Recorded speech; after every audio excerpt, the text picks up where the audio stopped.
مثل سیگار بگیرانم و خاکستر کن. هرچه با من همه کردند از آن بدتر کن. مثل سیگار تمامم کن و ترکم کن باز. مثل سیگار تمامم کن و دورم انداز. من خرابم بنشین، زحمت آوار نکش. نفست باز گرفت، این همه سیگار نکش. آن به هر لحظه یه تبدار تو پیوند منم.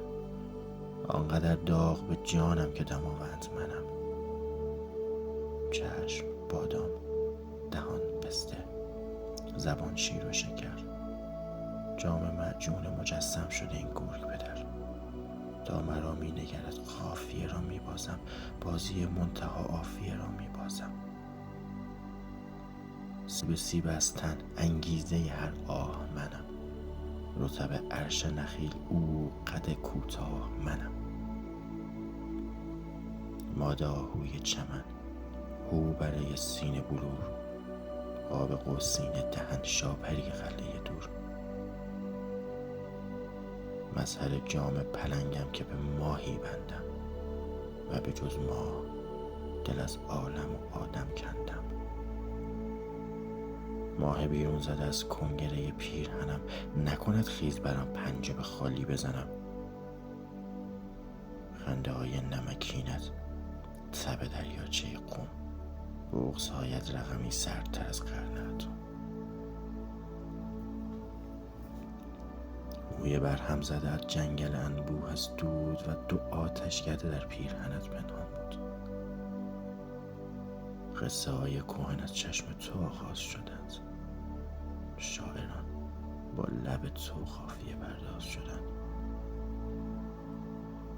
هر پسر بچه که راهش به خیابان تو خورد،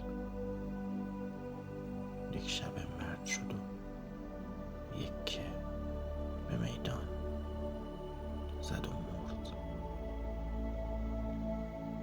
من تو را دیدم و آرام به خاک افتادم و از آن روز که در بند تو هم آزادم. به خودم آمدم انگار تویی در من بود. این کمی بیشتر از دل به کسی بستن بود. پیش چشم همه از خود یلی ساختم. پیش چشمان تو اما سپر انداختم. ناگهان دشنه به پشت آمد و تا بیخ نشست. ماه من روی گرفت و سر مریخ نشست. چای داغی که دلم بود به دستت دادم. آنقدر سرد شدم از دهنت افتادم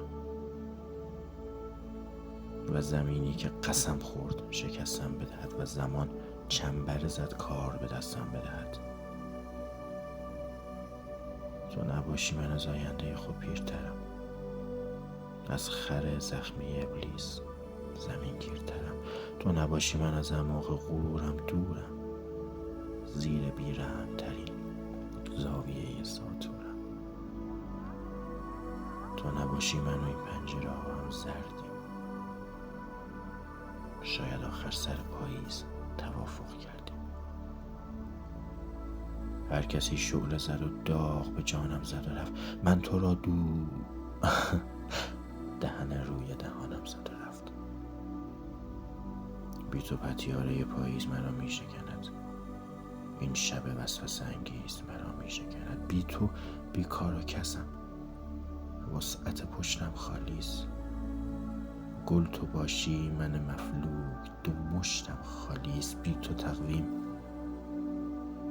پر از جمعه بی حوصله هاست و جهان مادر آبستن خط فاصله هاست. پسری خیر ندیدم که دیگر شک دارم، بعد از اینم به دعاهای پدر